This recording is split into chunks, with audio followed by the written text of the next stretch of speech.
প্রয়াগে বসেছে মহাকুম্ভের আসর, আর দ্বিতীয় শাহী স্নান রয়েছে জানুয়ারি মাসের 29 তারিখ বুধবার মৌনী অমাবস্যার দিন। এই দিন উত্তরপ্রদেশ সরকার মনে করছেন প্রায় 40 কোটি মানুষ আসবেন সঙ্গমে পুণ্য স্নান করতে। আর সেই পুণ্য স্নানের আগে আজকে অন্যরকম স্টোরি রইল খাস খবর ডিজিটালের দর্শকদের জন্য। এতদিন বিভিন্ন বিদেশি ভক্তদেরকে যেমন আমরা দেখিয়েছি, সাধুদেরকে দেখিয়েছি, কখনো আইআইটি বাবা, কখনো ডিজিটাল বাবা, আর আজকে খাস খবর ডিজিটাল উপস্থাপনা করছে এবছর মহাকুম্ভের আসরে এসেছেন বিদেশি মহামণ্ডলেশ্বররা। আর বিদেশি মহামণ্ডলেশ্বররা এই অমৃত কুম্ভে এসে কুম্ভ মেলা সম্পর্কে কি জানাচ্ছেন শোনাবো তাদের সেই অমৃত বাক্য। It's bliss to be at the Maha Kumbh. The vibration is so powerful. It is like being in an ocean of light and consciousness. And millions of people coming together with the same focused intention uplifts humanity. So it's such an honor to be here. What's the experience here? My experience is that I can dissolve in consciousness any moment that I choose, just to tap into the vibration that's here. And there's no need for the same level of focus and discipline of the mind, that the devotion and the vibration just effortlessly uplifts the consciousness. Do you know about something you can tell about what is can you tell about?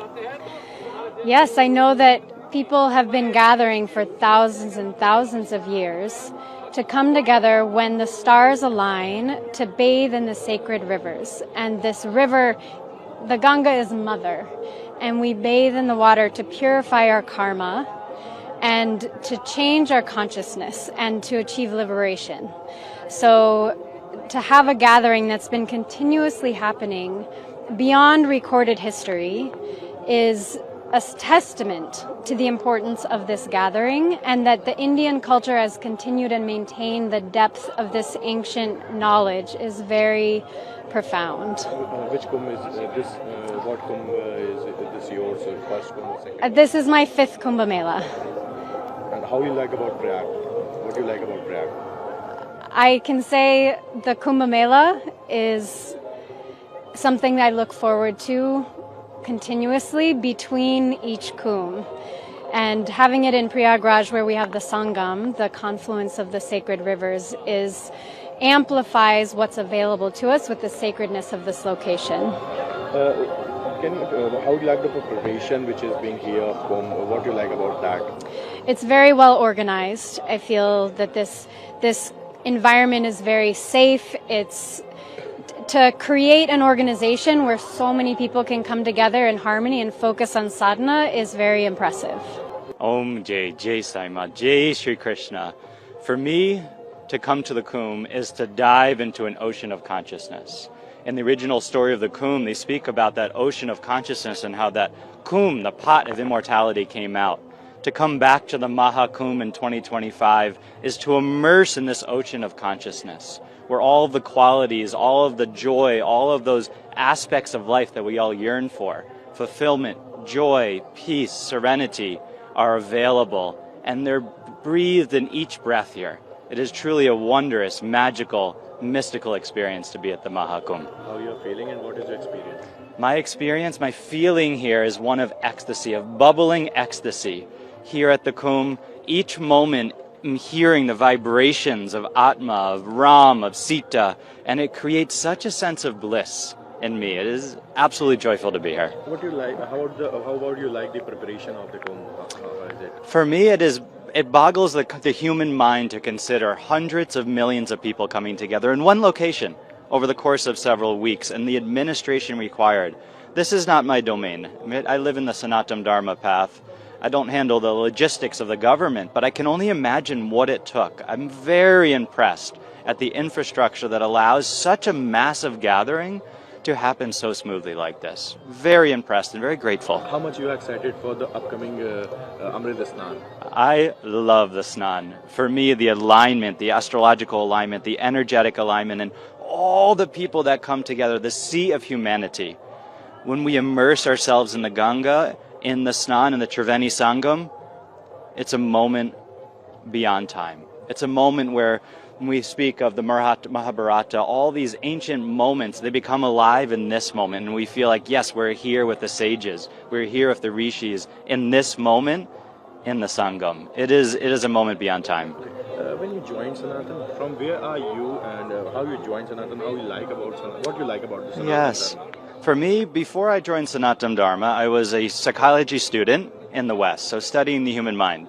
How does the human mind function? What does it work? What doesn't work? How are we happy? How are we not happy?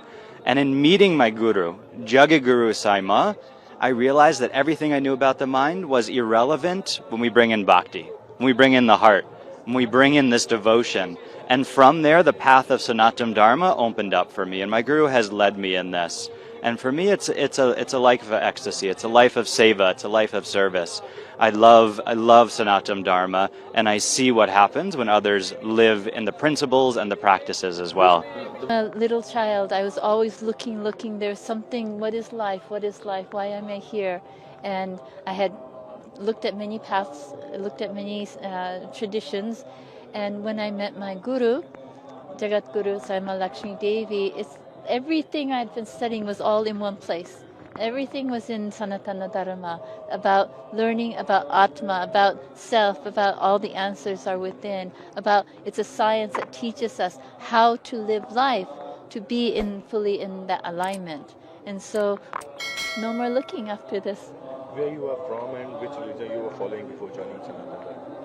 I originally came from Japan, and in Japan, my family is Buddhist and Shinto, which is traditional for Japan. And Shinto is very, very close to Sanatana Dharma. Shinto comes from Sanatana Dharma, so I feel a great closeness also from that side. What you were doing before joining Sanatan? What was your profession? Oh, I was a director in investment banking, and I was also in the healing world. So I had two different vocations, and then I met my guru, and then I moved fully into this pathway. You came into the hard life after dropping a smooth life. You were in a director in banking, and after you came to Sanatan Dharma, it was a hard to join it. So how was that feeling, and how was that time you have joined that? I would say it wasn't a hard life to move into. I would say that in my life, my daily life, or in the banking world, and it was much work and much activity. And moving from that, there was a point where it felt natural, that there was something more.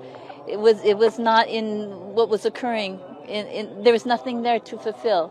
So I started looking more, and then when I found the path with Sanatan Dharma, it was more relaxing. I could relax into self.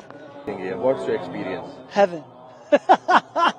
Every Kumbh that I come running to, because there is an experience of life here that is unadulterated, that is pure, that is joy, that is peace, that is vitality. I could live here every day of my life if the Kumbh was allowed me to. What's your experience here? How we are experiencing here? In daily life, it's easy to lose track of the experience of life and of spirit. It's easy to get distracted. It's easy to get stressed. And at the Maha Kumbh, like the nectar that the Kumbh is named for, we can experience a purity of life that is expressed through ease, through joy, through peace. We were just talking in a satsang with Jagat Guru Saima how there's nothing to do here because meditation happens. We don't meditate here. That's not what we do. Meditation happens to us. We are meditated when we're at the Kumbh, and that's why hundreds of millions of people come. How you like the preparation of Kumbh, which is being here? It's always a mystery to me how they do it. How do you have 400 million people come over 6 weeks, and you can walk onto the street, and as my dear Jayendra Das said, feel safe? There's some traffic jams, but mostly things are moving. There are roads, there's electricity, there's sewage. How do they find a home for 400 million people and create that? They're doing an excellent job. My gratitude to the government. When you joined Sanatan, and what you like about the Sanatan, what are the major factors you like about Sanatan? Maybe the biggest thing that I love about Sanatan Dharma is that it gets rid of the things that we don't need. It's not actually what I get, it's what is removed. So my anxiety is removed, my stress is removed, my depression is removed, my worries are removed. Now, that doesn't mean that I'm not in action. We're always creating here. We're always serving people, serving thousands of people food every day. The sadhus come and we serve them food. So it doesn't mean that we're not in action. But Sanatan Dharma gives us access to peace, to joy, to fulfillment. This is the path of Dharma, the path of Sanatan Dharma, is it allows us to experience life in those ways. Was that tough to join Sanatan before from your past life? No, it was tough to live in my past life. Sanatan Dharma is simple. I wouldn't say it's easy, but it's simple. Because there are certain principles that Sanatan Dharma teaches that allow us to live a fulfilling life. So as long as we make choices that are in alignment with what Sanatan Dharma teaches, that being living from our heart, then it's simple. It's simple.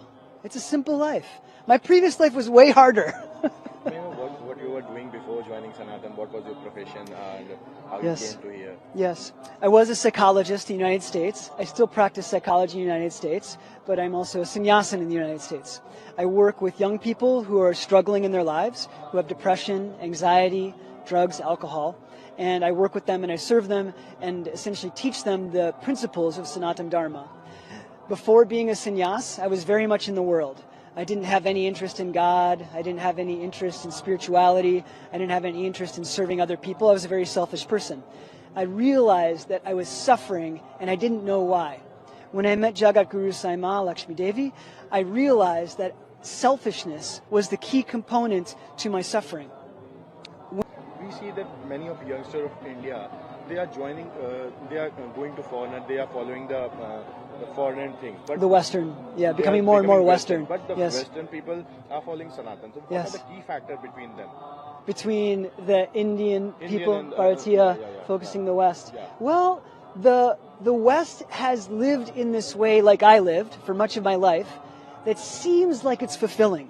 You earn money, you get things like a nice house, you get a husband or a wife, you make kids, and all of these things we think bring fulfillment to us. But in fact, all of those things exist outside of us.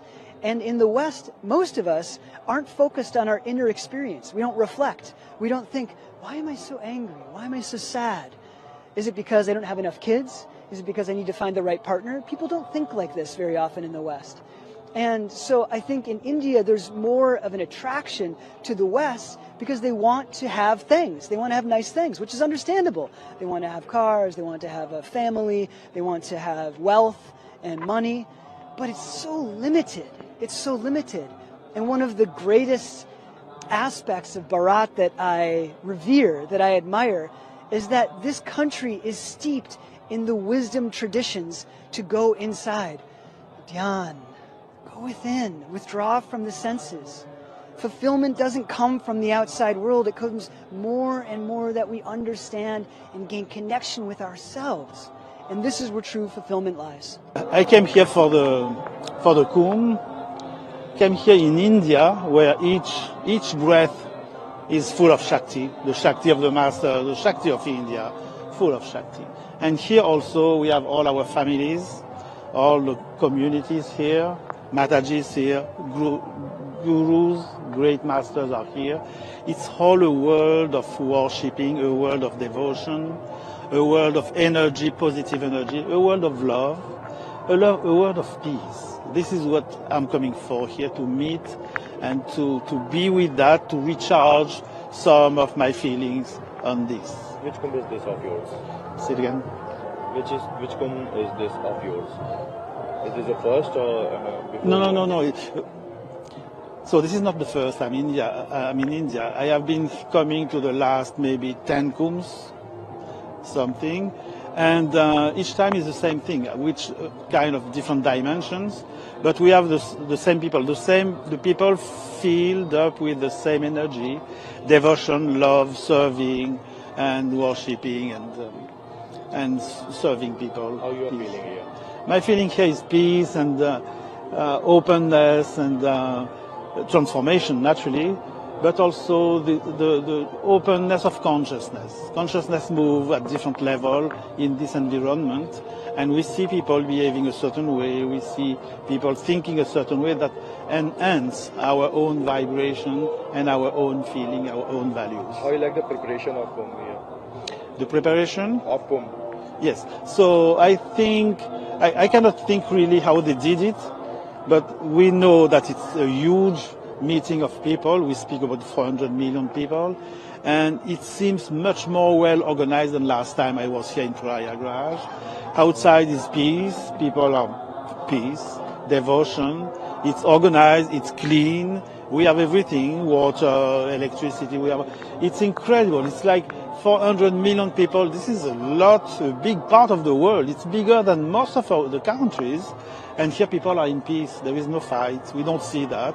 We don't see aggressivity. We don't see all the fighting we see in the world, but also in the West. What are the routines of what you do daily basis? My routine is essentially meditation, but with 2 or 3 different aspects. It would be the meditation to open myself to the energy.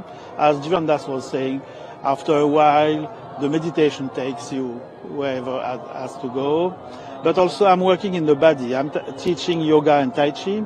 So working in the body is to bring peace in all the different parts of the body so that there is no contractions, no accumulations, no stagnant energy in the body. So this is a part of my sadhana, the meditation, the work in the body, and then the service, serving people.